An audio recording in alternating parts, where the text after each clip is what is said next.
Bismillahirrahmanirrahim. Assalamualaikum warahmatullahi wabarakatuh. Alhamdulillah. Allahumma salli ala Sayyidina Muhammad wa ala ali Sayyidina Muhammad. Yang sama kita hormati Ibu Wali Kota atau yang mewakili. Kalau Tuan pergi ke kali jangan lupa bawa pelita. Kalau sering mewakili nanti lama-lama bisa jadi wali kota. Yang sama kita hormati Bapak Profesor Dr. Masrufi MPD, Rektor Universitas Muhammadiyah Semarang. Kemudian Ketua Dewan Takmir Masjid Bapak Dr. Karnadi Hasan MPD Al-Mukarram Hafizahullah. Moderator kita pada malam hari ini Bapak Dr. Jumai. Para tokoh masyarakat yang tidak dapat saya sebutkan satu persatu, hadirin hadirat semuanya insya Allah selalu istiqomah iman dan Islam, diberikan kesehatan zahir dan batin, bahagia dunia akhirat, amin ya rabbal alamin. Napoleon Bonaparte datang ke Masjid Al-Azhar Kairo, Mesir. Lalu dengan gagahnya dia naik kuda masuk ke dalam masjid dengan sepatu botnya. Lalu para kiai-kiai, syekh-syekh itu dia bariskan berjejer.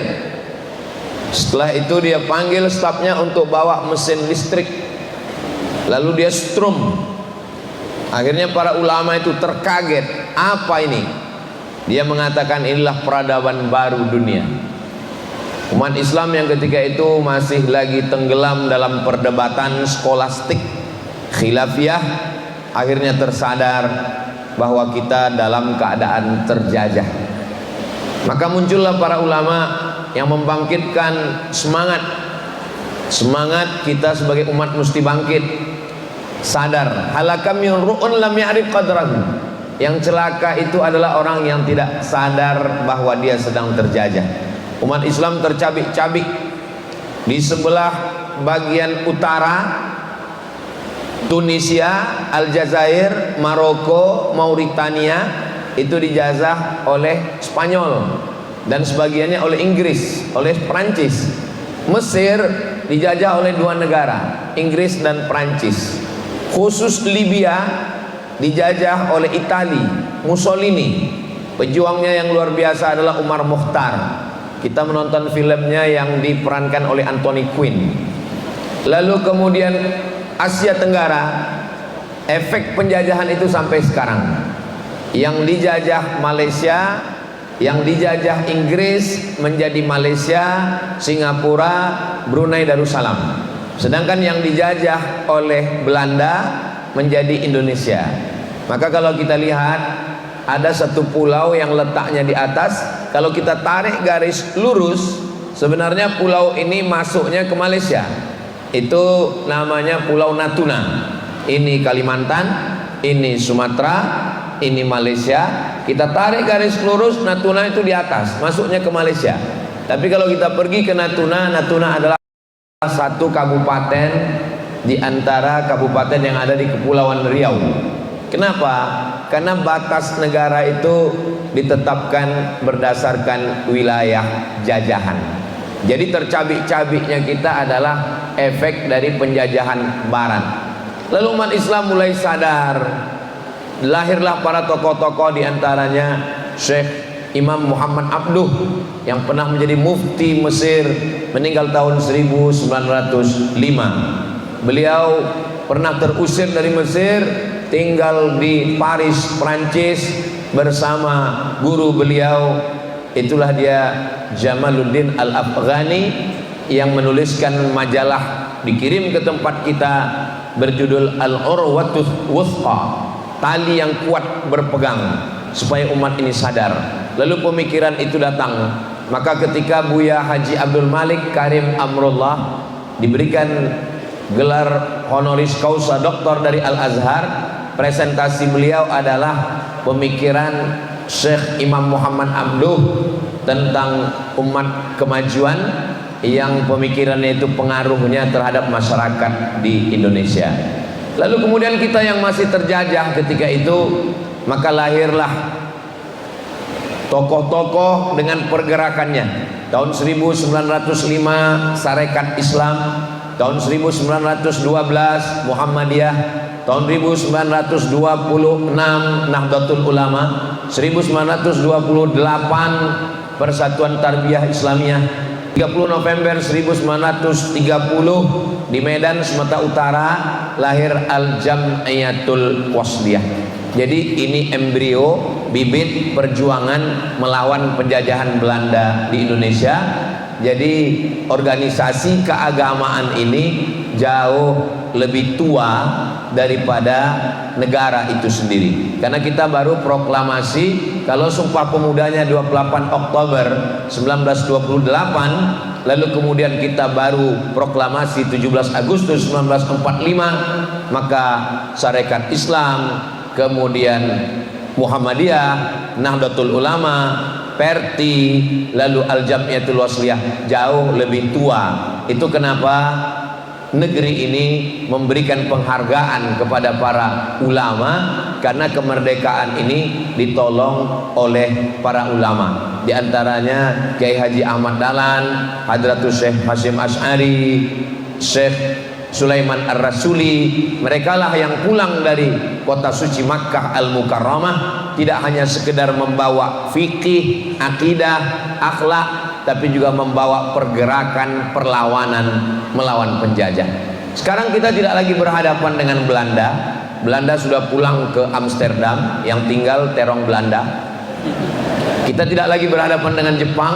Jepang sudah pulang semua ke Tokyo. Begitu Hiroshima, Nagasaki diledakkan oleh Amerika. Dan kita tidak lagi berhadapan dengan Partai Komunis, karena sudah dibubarkan secara institusi, tapi secara pemikiran masih tetap ada. Yang sekarang kita hadapi adalah bagaimana kemakmuran ini bisa dinikmati bersama-sama. Karena sekarang kemakmuran hanya dinikmati oleh segelintir orang. Indonesia negeri yang luar biasa, digambarkan dalam sebuah ungkapan, untayan zamrud katulistiwa, gemah ripah loh jenawi, tongkat dan batu jadi tanaman. Kita kalau pergi ke kota Makkah Al-Mukarramah, itu di bawah pohon kurma itu mesti ada keran air non-stop 24 jam, harus mengalir terus, baru kurmanya bisa hidup. Di tempat kita buang aja itu batang ubi ke belakang, walaupun enggak dilihat, insya Allah besok sudah bisa bertunas. Begitulah hebatnya negeri kita. Minyak yang paling hebat dari tempat kita, hasil-hasil alam dari tempat kita juga. Dari mulai minyak yang ada di dalam bumi, di perut bumi, sampai yang ada di atas bumi. Saya selalu mengumpamakan, kalau di dalam tanahnya ada minyak bumi dan gas, lalu kemudian di atasnya ada minyak kelapa sawit, sampai minyak jelantah bekas gorengannya pun masih tetap bisa diekspor juga. Jadi kita ini memang luar biasa.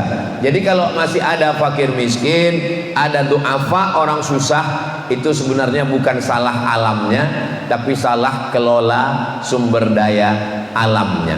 Maka alhamdulillah kehadiran Muhammadiyah pada miladnya yang ke-112, dari 1912 sampai sekarang 2024, semoga bisa menebarkan kemakmuran ini merata, sebagaimana prinsip Islam, wa ma arsalnaka illa rahmatan lil alamin. Islam ini tidak rahmatan lil muslimin, Islam ini tidak rahmatan lil mukminin, apalagi rahmatan lil muhammadiyin. Tapi lebih umum, lebih universal lagi adalah rahmatan lil alamin. Saya ikut bangga dan bahagia ketika membaca berita Muhammadiyah yang ada di Amerika, di Eropa, di Australia berhasil menggalang dana, membeli rumah ibadah, merubahnya menjadi masjid. Ternyata mereka tidak hanya memu'allafkan orang, bangunan pun mu'allaf juga. Jadi kalau Muhammad Al-Fatih berhasil merubah Konstantinopel menjadi Istanbul, kota dia Islamkan, lalu kemudian merubah yang dibangun oleh Kaisar Konstantin menjadi masjid yang besar, maka ternyata itu terjadi di zaman modern ini. Ini menjadi penyemangat buat Gen Z, buat anak-anak muda di masa akan datang, ada perjuangan. Tapi kesuksesan ini tidak didapat dengan selonjoran. Karena sekarang anak-anak muda ini kurang perjuangannya, bawaannya mau selonjoran, habis itu di akhir pekan weekend mau healing, dikit-dikit healing.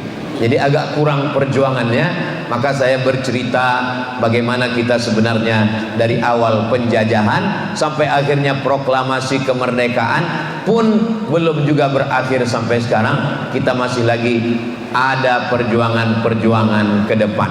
Lalu siapa yang akan melanjutkan tongkat estafet perjuangan ini? Itu adalah adik-adik dari mahasiswa-mahasiswi Universitas Muhammadiyah Semarang, insya Allah, yang ada di hadapan saya saat ini. Bapak-bapak, ibu sekalian yang tidak lagi mahasiswa bukan berarti masa lalu, karena yang ada di hadapan saya ini bukan orang tua, ini anak muda semua. Kalau ada yang tua itu sebenarnya hanyalah anak muda yang terjebak di tubuh yang tua. Nah, jadi ini semangat yang luar biasa. Tadi ketika saya lewat dengan Pak Rektor melihat di bawah, saya lihat ini jamaahnya belum pada datang semua. Rupanya yang saya lihat itu lantai 1 di bawah. Ternyata masjid ini lantai 1, lantai 2, lantai 3 full penuh semua. Melihat lampu-lampunya mengingatkan kita ke Masjid Nabawi. Panjang umur, murah rezeki, ada kesempatan, badan sehat, kita sampai ke Baitullah insyaallah. Yang dilihat tidak sukunya, karena kalau dilihat suku Persatuan Islam Jawa, maka saya merasa minoritas di dalam. Tapi kalau dibuat juga pulau, Persatuan Muslim Pulau Jawa, saya sebagai orang Sumatera merasa sebagai tamu. Tapi yang dilihat adalah satu titik temu yang semuanya sepakat, mau yang dari Pulau Jawa, mau yang dari Sabang sampai Papua, dari Maroko sampai Merauke, semua punya titik temu. Kita bertemu pada asyhadu an la ilaha illallah wa asyhadu anna muhammadan rasulullah. Jadi yang diambil itu adalah nama Muhammad, Nabi Muhammad sallallahu alaihi wasallam. Karena apapun mazhabnya, mau mazhab Imam Hanafi, mazhab Maliki, mazhab Syafi'i, mazhab Hambali, semuanya mengakui Muhammad sallallahu alaihi wasallam. Maka saya begitu datang ke Muhammadiyah, saya tidak merasa asing. Kenapa? Karena yang dibawa adalah titik temunya kita semua bertemu pada satu poros, yaitu poros Muhammad sallallahu alaihi wasallam. Hubungan saya dengan Muhammadiyah, saya ketika pulang dari Maroko tahun 2008, tahun 2009 saya ada kajian khusus hadis setiap Sabtu subuh di Masjid Akramun Nas Universitas Riau. Dari tahun 2009, 2010, 2011, 2012, 2013. Masjid ini di kampus, tapi didirikan oleh tokoh-tokoh Muhammadiyah, dan saya diberikan kesempatan untuk menyampaikan hadis di sana. Selama saya menyampaikan hadis di masjid ini, saya tidak pernah jadi imam. Jadi kalau saya diminta jadi imam, saya pura-pura batuk. Kenapa? Karena saya menyadari ada beberapa perbedaan fikih, tapi titik pertemuan kita tetap pada syahadat asyhadu an la ilaha illallah wa asyhadu anna muhammadan rasulullah. Ada satu masjid, Masjid Muhammadiyah, saya juga diberikan kesempatan untuk menyampaikan hadis di Pekanbaru Riau.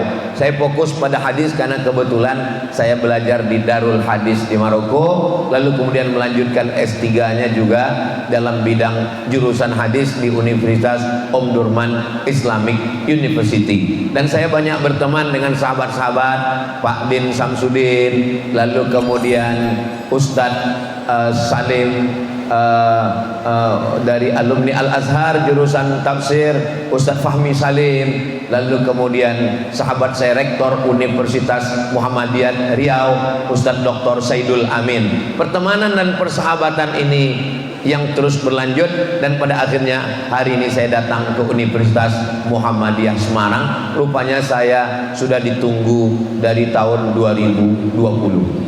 Jadi seandainya yang ngundang tahun 2020 itu menikah, itu anaknya sudah umur 3 tahun sekarang.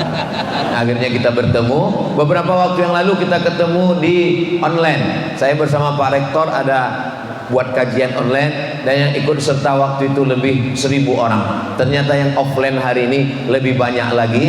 Kita bisa bersama. Kalau kita lihat apa yang membuat kita bersama, masjid ini terdiri dari banyak unsur. Ada dindingnya, ada tiangnya, ada kubahnya, ada lantainya, ada mihrabnya. Tapi mereka semuanya bersatu atas nama masjid. Kalau masjid aja mau bersatu, mengapa kamu dengan aku tidak? Nah, oleh sebab itu maka yang kita cari adalah titik temu. Kalau kita mencari titik temu, terlalu banyak titik untuk mempersatukan kita. Tapi kalau yang mau dicari ini perbedaan, saya dengan Pak Dr. Jumai juga banyak perbedaan. Dari atas sampai bawah kami udah berbeda. Beliau pecinya hitam, saya putih. Baju saya merah, saya baju putih, beliau hijau. Tapi beliau tidak pernah mempertanyakan. Tapi saya sudah siap jawaban. Seandainya beliau bertanya, kenapa Ustadz pecinya merah, bajunya putih? Saya akan jawab, NKRI harga mati. Jadi kalau kita tidak ada kecurigaan, kita semuanya menemukan pada titik kebersamaan, maka kita bisa menatap masa depan yang lebih baik. Setelah kita bisa bersama, duduk bersama, lalu pada proses berikutnya mau dibawa kemana hubungan kita? Maka hubungan kita mau dibawa bahwa ini negeri amat sangat kaya, bagaimana kemakmurannya bisa dinikmati orang banyak. Sekarang saya pergi ke pedalaman. Dari ibu kota provinsi Riau, Pekanbaru, saya naik mobil 5 jam ke kabupaten perbatasan provinsi Jambi. Sampai di dalam, mobil ditinggal di tepi sungai. Kami masuk ke dalam lebih kurang 7 jam. Sampai di dalam kita masih menemukan masjid yang lantainya masih tanah, pernah di semen, pernah mengalami semen tapi sudah nyaris lupa. Dindingnya masih kayu dengan paku-paku yang sudah mulai lapuk. Nggak perlu didorong pakai jari untuk mencopot dindingnya, cukup dengan bersin aja copot. Nah ini kalau kita sudah begini, kita tidak bisa lagi bawa perbedaan. Apapun nama ormasnya, dari latar belakang mana, mazhab apa yang dipakai, maka yang kita, jangankan sesama orang Islam. Orang Islam itu kalau pergi ke laut, lalu di tengah laut ada orang tenggelam, dia tidak akan nanya, kamu agamanya apa? Kalau Islam saya tolong, kalau enggak kamu makanan hiu. Tidak begitu. Maka kita ini kalau berbeda agama saja kita bisa saling tolong menolong. La yanhakumullahu 'anil ladzina lam yuqatilukum fid din.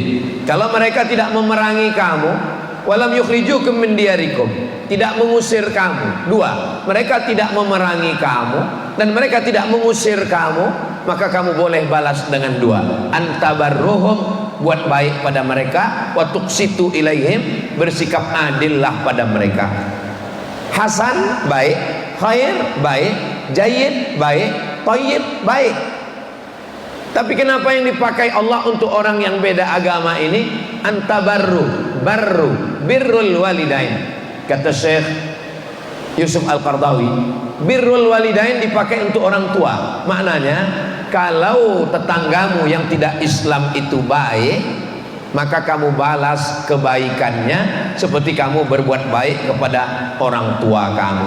Kalau berbeda agama saja diajarkan demikian, apalagi hanya berbeda organisasi, berbeda warna, baju seragam. Maka ketika kita memahami bahwa beban kita banyak sekali. Saya di mana-mana tausiah, selesai tausiah datang ibu-ibu, Ustaz Abdul Somad, anak saya mau melanjutkan sekolah, tapi sampai sekarang belum punya uang untuk SMP tahfiz. Yang satu lagi datang, saya sudah lulus ke Al-Azhar Ustaz, tapi tiket pesawat saya belum ada. Ini menunjukkan bahwa kita belum lagi kemakmuran itu dinikmati orang banyak. Saudi Arabia tanahnya tandus, tidak ada kebun sawit, tidak ada tanam-tanaman yang hijau. Dia cuman punya minyak, tapi dengan minyaknya itu mendapatkan keberkahan luar biasa. Kita gas punya, minyak punya, emas punya, batu bara punya. Batu bara yang di dalam tanah. Kalau yang di atas tanah ini bisa berjalan. Namanya Abdul Somad batu bara.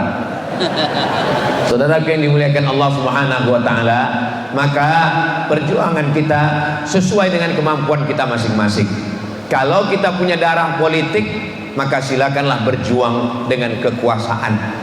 1000 fatwa tentang lokalisasi, mohon maaf, menjijikkan, diucapkan saja kotor, apalagi dilakukan.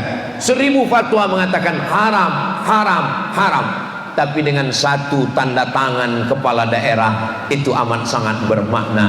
Itulah kenapa politik bagian dari Islam. Fikih itu ada namanya fikih ibadah, sholat, zakat, puasa, haji, umrah. Tapi ada juga fikih muamalah, gadai, jual beli, mudharabah bagi hasil, murabahah permodalan syariah.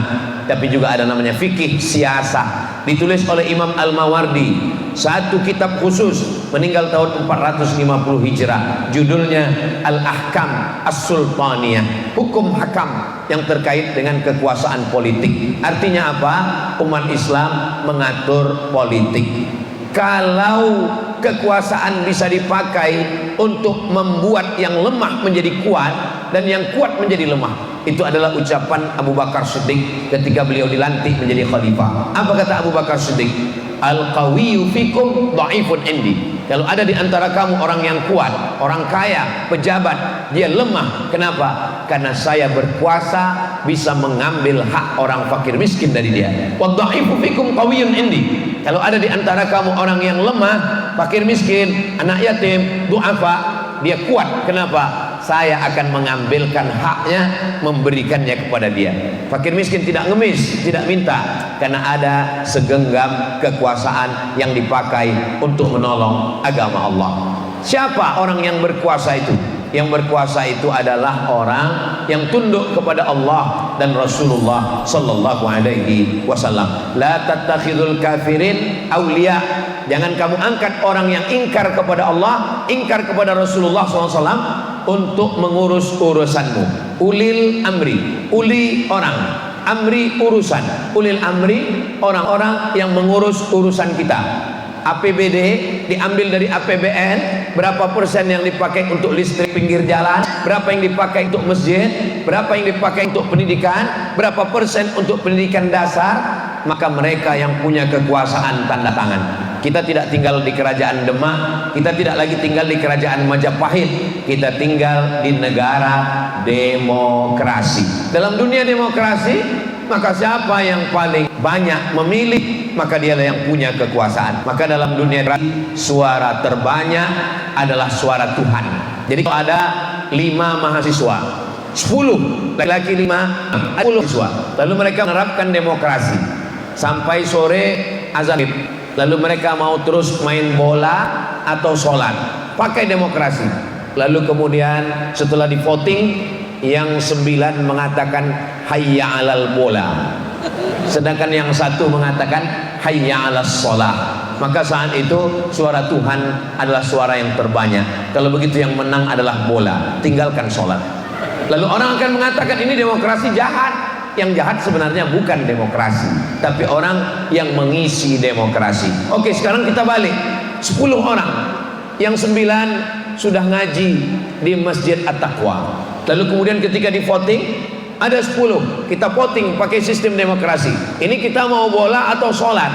Lalu kemudian yang 9 mengatakan kita sholat. Habis sholat baru main bola.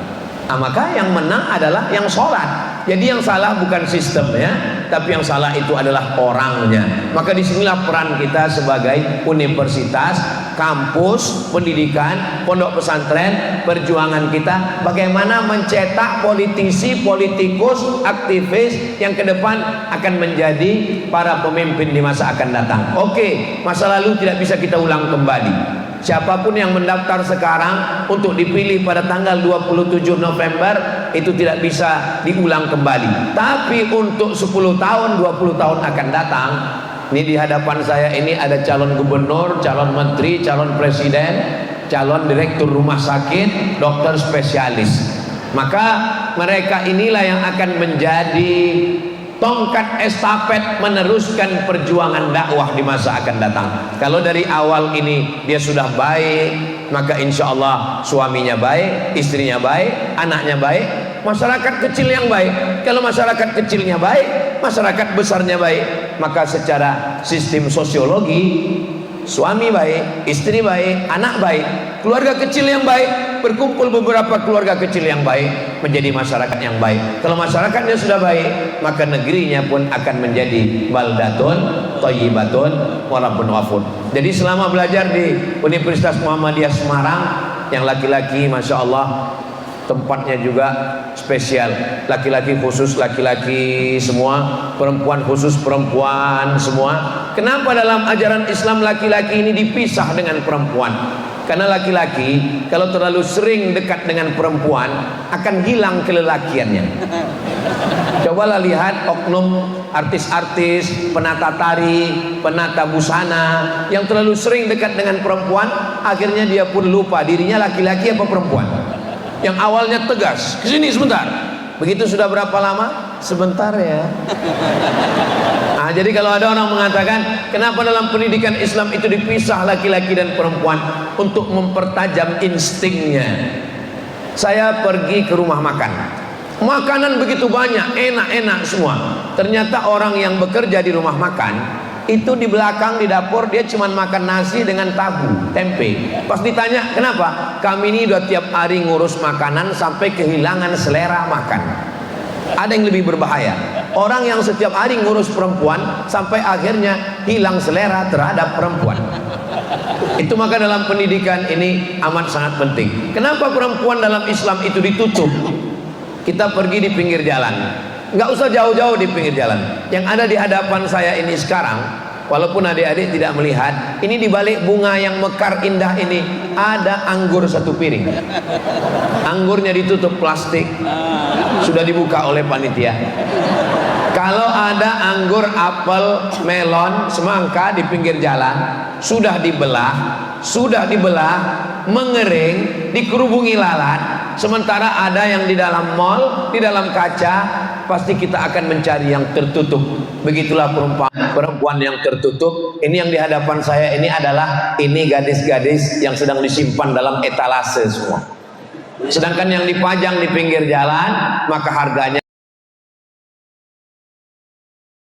akan murah, akan jatuh. Seorang perempuan dari Yaman, dia presentasi ke Amerika. Dia pakai hijab, pakai jilbab, pakai baju panjang.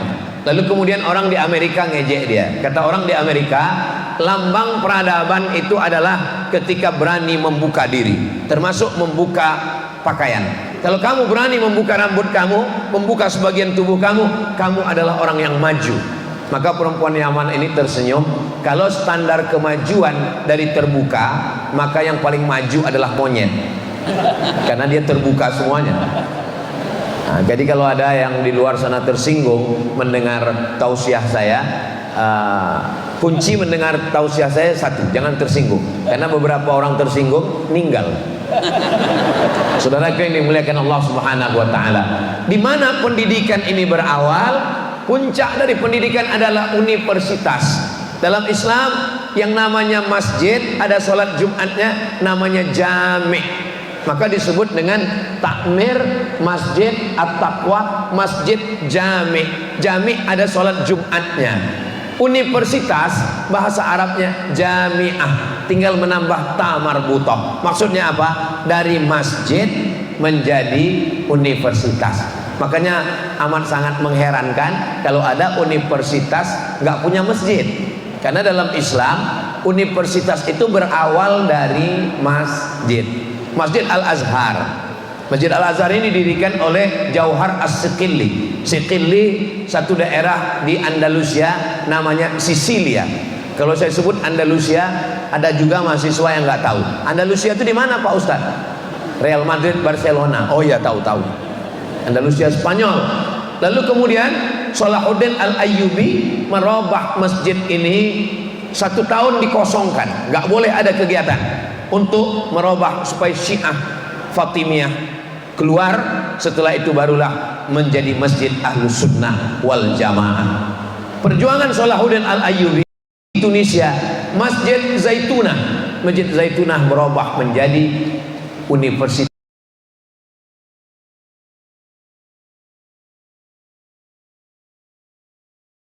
Zaitunah. Sebetulnya masih ada yang tua lagi di Maghribi, namanya Masjid Karawiyin. Qarawiyyin berubah menjadi universitas tertua di dunia, yaitu Jami'ah Qarawiyyin University. Lebih tua daripada Harvard, lebih tua daripada McGill, lebih tua daripada Cambridge, lebih tua daripada Sorbonne Paris, Perancis. Jadi bahwa masjid adalah cikal bakal pendidikan, karena kalau kita mau kemakmuran ini merata, itu berawal dari kepemimpinan. Seandainya doamu makbul, kata Imam Ahmad bin Hanbal, dikutip oleh Syekh Yusuf Al-Qaradawi, seandainya doamu makbul dan doa itu cuma satu, jangan minta suami yang soleh. Ibu, adik-adik mahasiswi, seandainya doa kalian makbul tapi doanya cuma satu, jangan minta suami yang soleh. Kenapa? Karena kalian belum siap berbagi dengan orang lain. Adik-adik juga yang laki-laki, jangan minta istri yang solihah. Kenapa? Karena istri solihah hanya milik kalian sendiri. Tapi mintalah pemimpin yang adil. Kenapa? Karena kalau kita punya pemimpin yang adil, maka keadilannya milik semua. Maka di antara doa yang diajarkan, la tusallit alaina bidzunubina, jangan hukum kami karena dosa kami. Hukumannya apa? Man la yakhafuka wa la yarhamuna. Lalu naik orang yang memimpin kami, orang yang tidak takut kepadamu dan tidak sayang kepada kami. Fidel Castro, komunis, ateis, nggak percaya sama Tuhan. Kuba terkenal dengan cerutunya. Fidel Castro tidak bertuhan, tapi dia sayang dengan rakyatnya. Maka rakyat Kuba merasa terlindungi, terayomi. Tapi ada yang lebih parah lagi, tidak takut pada Tuhan, tidak sayang pada rakyat, maka hidup di dalam tanah lebih baik daripada di atas tanah. Penderitaan di dalam tanah, mati selesai. Di atas tanah kita masih ketemu dengan orang yang berkeringat, berdarah-darah dari pagi sampai petang, tidak cukup untuk makan. Kuliah UKT begitu tinggi, biaya yang luar biasa. Setelah sarjana pun tidak mendapatkan pekerjaan yang layak. Saya pulang dari Mesir tahun 2002, pulang dari Maroko 2006, membawa titel LCMA, sebelah kiri S1 LC, sebelah kanan MA. LCMA lagi cemas mencari anak gadis. Saya pergi ke Malaysia, saya ketemu dengan teman saya. Apa kata cerita teman saya? Saya pulang, saya punya utang, karena setiap tahun mereka boleh minjam ke negara 6.000 ringgit. 6.000 ringgit kali 3.000, 18 juta satu tahun untuk biaya kuliah. 18 juta, 18 juta, 18 juta, 18 juta, 4 tahun belajar. Begitu pulang, dicek berapa utangnya, ternyata utangnya sudah lunas karena nilainya jayyid.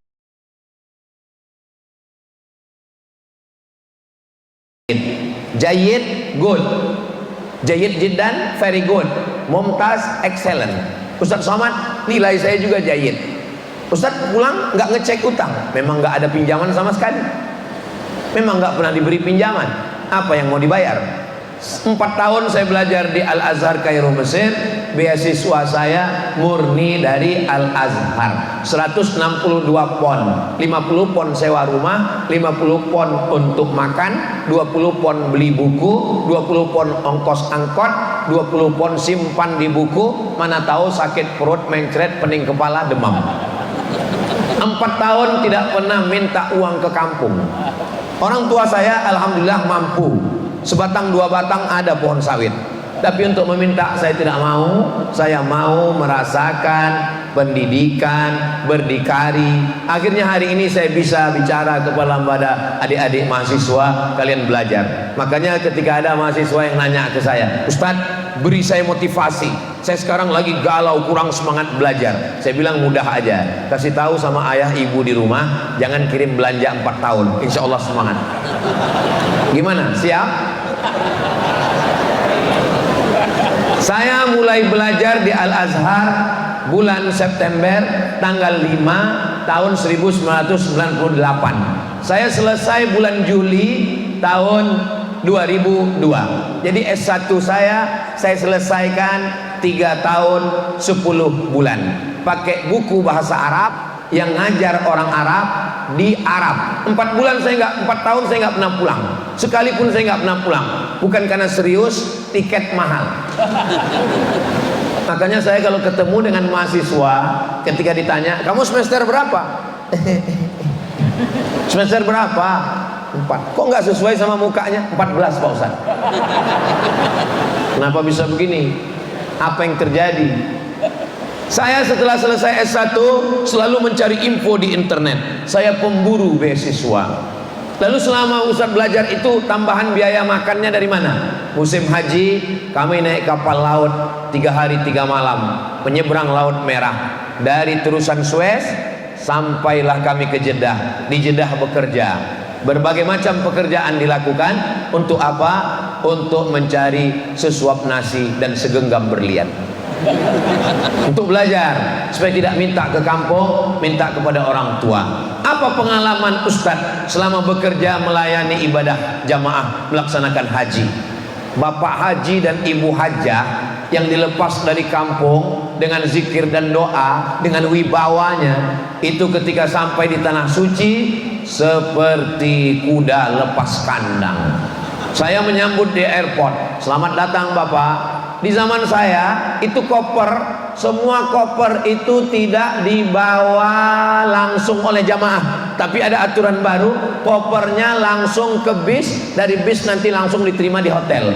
Begitu mereka mendarat di bawah, yang pertama dia cari adalah mahasiswa yang ngurus. Siapa mahasiswa yang bertanggung jawab? Di pintu airport saya katakan, saya mahasiswa yang bertanggung jawab. Mana koper saya? Koper Bapak naik langsung ke bis, nanti diterima di kamar hotel. Langsung dia tarik kerah saya. Kalau hilang kamu tanggung jawab. Saya masih ingat. Mungkin dia udah lupa. Kalau dia nonton acara ini, dia akan tersenyum. Apa kerja kami? Melayani jamaah haji. Jamaah haji ini ngomongnya Masya Allah, Tabarakallah, kalau sudah pulang dari tanah suci. Tapi selama di sana pengalaman kami, ketika kami sedang lagi kerja-kerja, datang. Sudah lama jadi TKI. TKI ini bukan hina, mereka pahlawan devisa, mereka bayar pajak.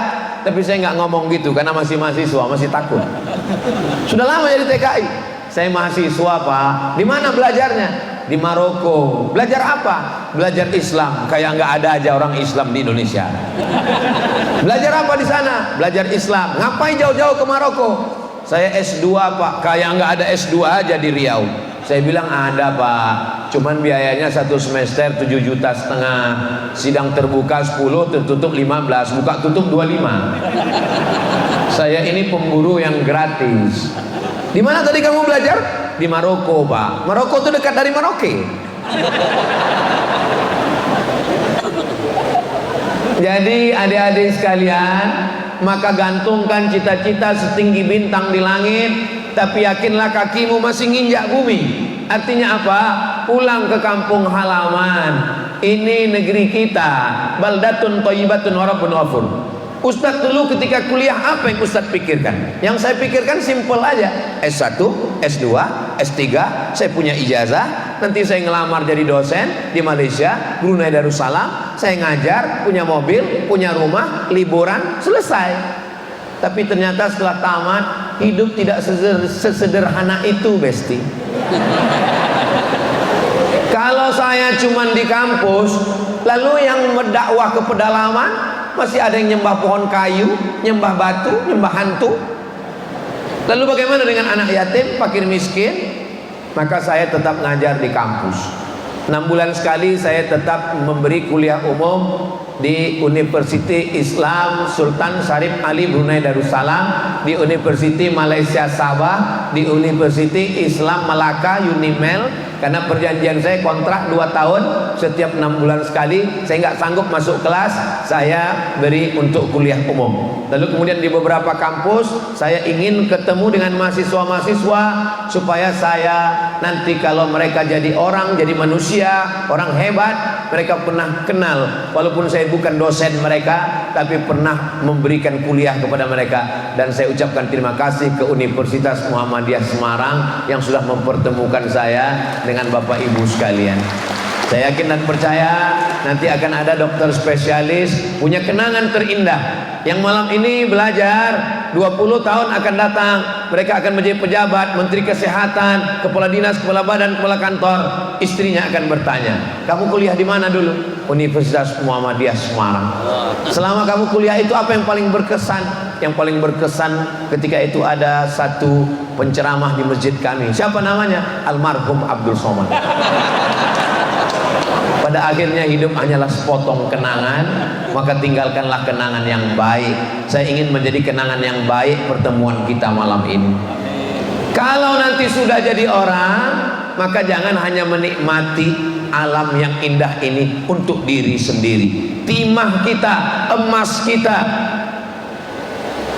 pulau yang disebut sebagai pulau emas bernama Sumatera, dengan minyaknya, gas bumi PT Arunnya di Aceh, dengan gas minyaknya di Riau, dengan kelapa sawit terluasnya, dengan hutan yang menghijau, belum lagi Kalimantan, Sulawesi, saudara kita yang ada di Papua. Maka orang Islam dia tidak ingin menikmati sendiri. La yu'minu ahadukum, kamu tidak beriman hatta yuhibba li akhi, sampai kau sayang kepada saudaramu ma yuhibbu li nafsi, sama seperti sayang pada diri sendiri.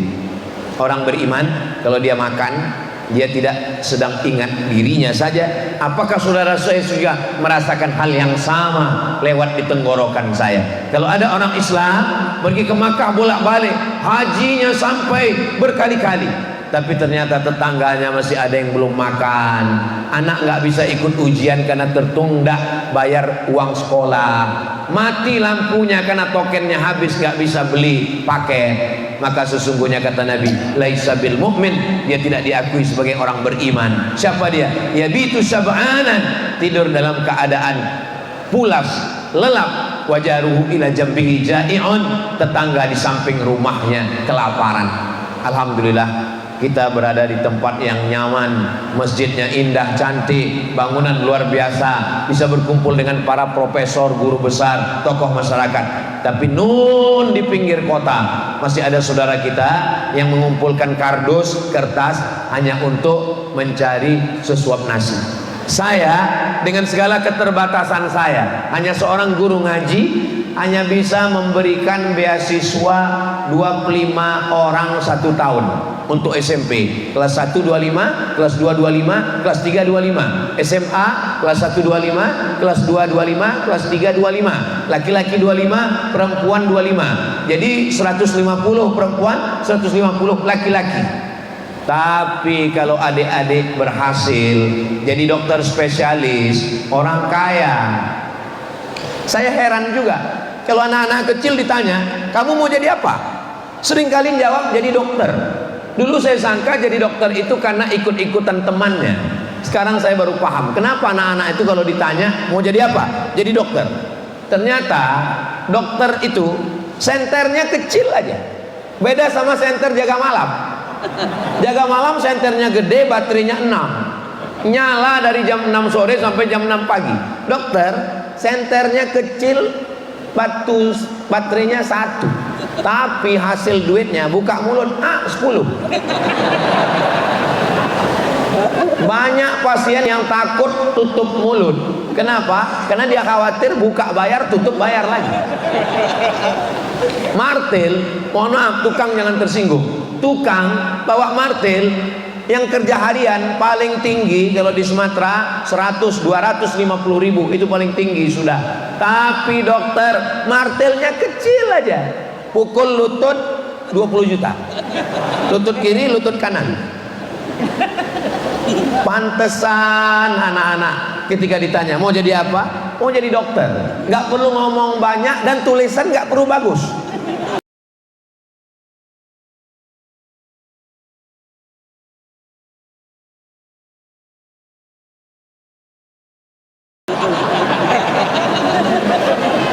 Dan orang yang omongannya didengar, yang paling dengar omongannya, omongan ustadz, orang nggak percaya. Banyak orang nggak percaya, alah ustadz ngomong aja, tapi dokter bohongnya aja percaya. Bapak sakit, ini kelihatannya kalau begini penyakitnya ini nggak sampai hari Jumat selesai nih. Percaya dan takut sekali. Makanya yang paling bisa berdakwah itu bukan Abdul Somad. Tablik akbar menggelegar, orang nggak percaya. Tapi kalau dokter hanya berdua di ruang ICU, waspada. Percaya semua. Maka adik-adik calon-calon dokter, kalian manfaatkan ini sehebat-hebatnya. Nanti kalian kalau ketemu pasien, sampaikan, semua hartamu wakafkan karena kamu akan mati. Orang percaya.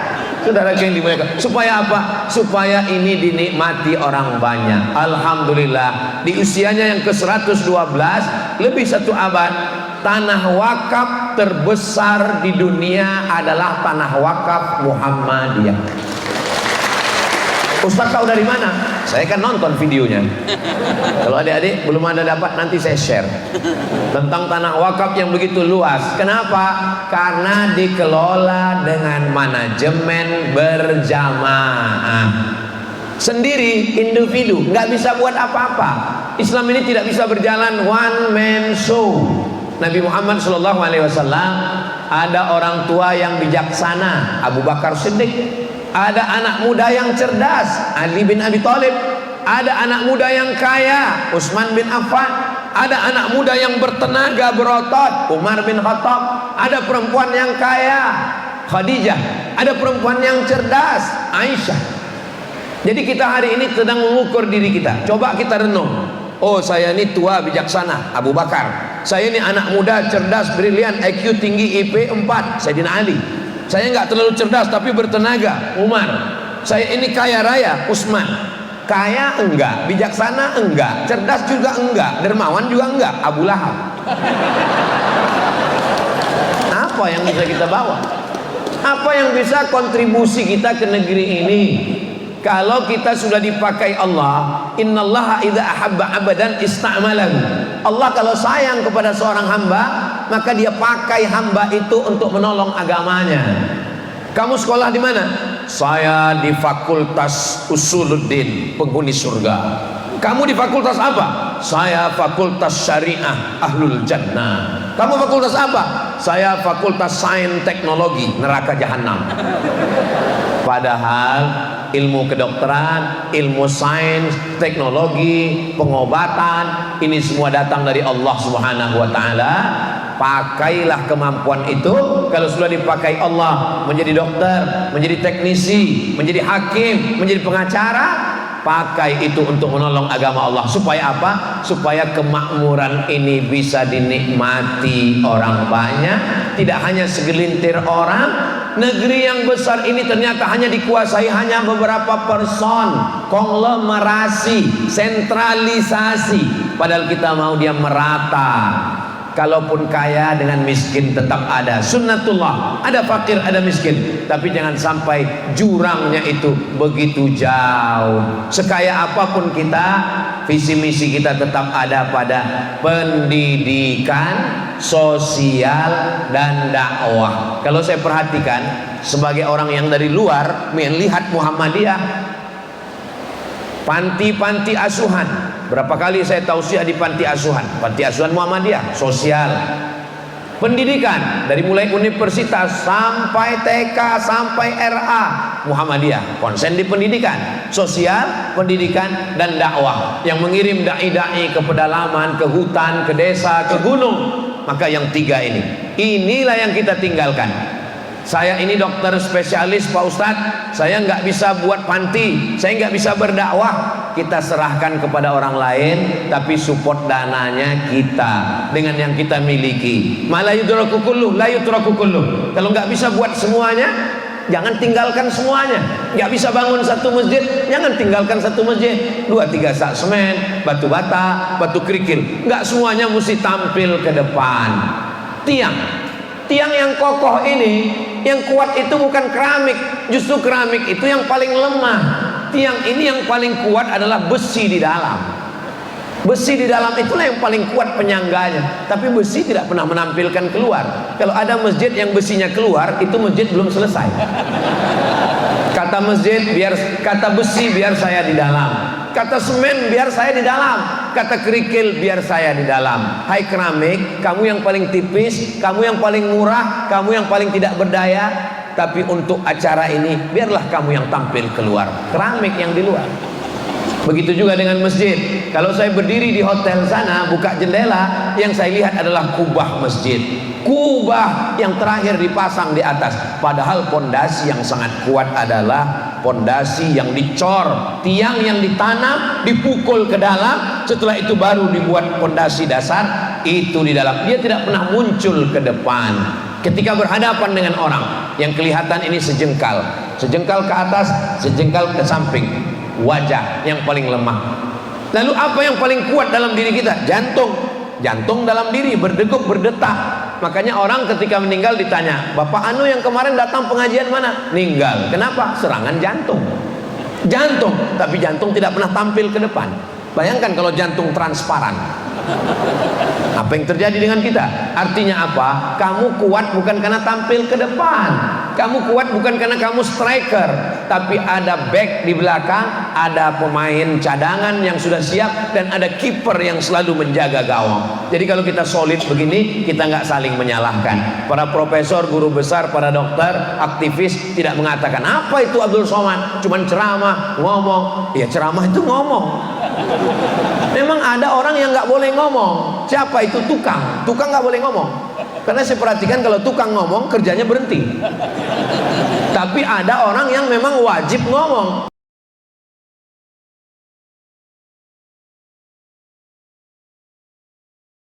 Uang tunjangannya, ada uangnya, batuknya aja dibayar.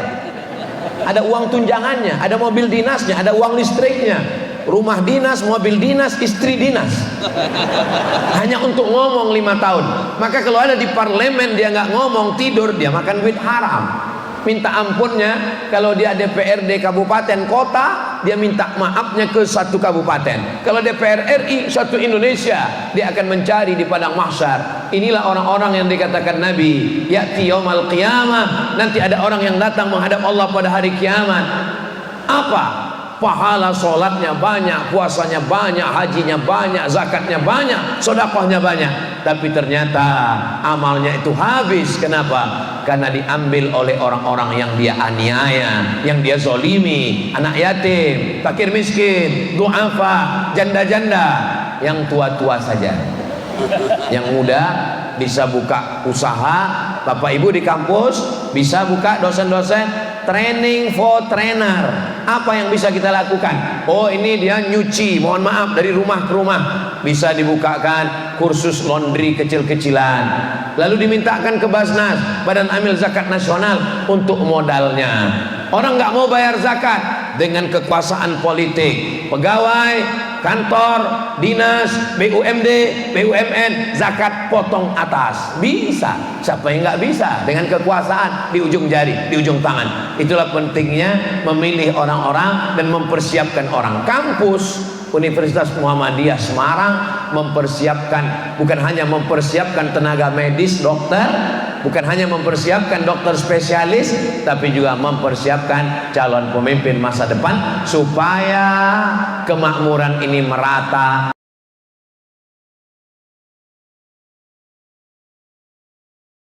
dapat dinikmati oleh semua anak bangsa, terlepas dari berbagai suku dan agama di Indonesia, insyaallah. Amin ya rabbal alamin. Saya sudah bicara dari jam 8:30, sekarang jam 9:15. Ada 15 menit lagi kalau memang waktunya 1 jam, karena di mana-mana saya ngomong 600 ml. Tapi karena botolnya kecil, Surya Tirta, produk asli. Apapun acaranya, minumlah Surya Tirta. Hubungi nomor kontak berikut.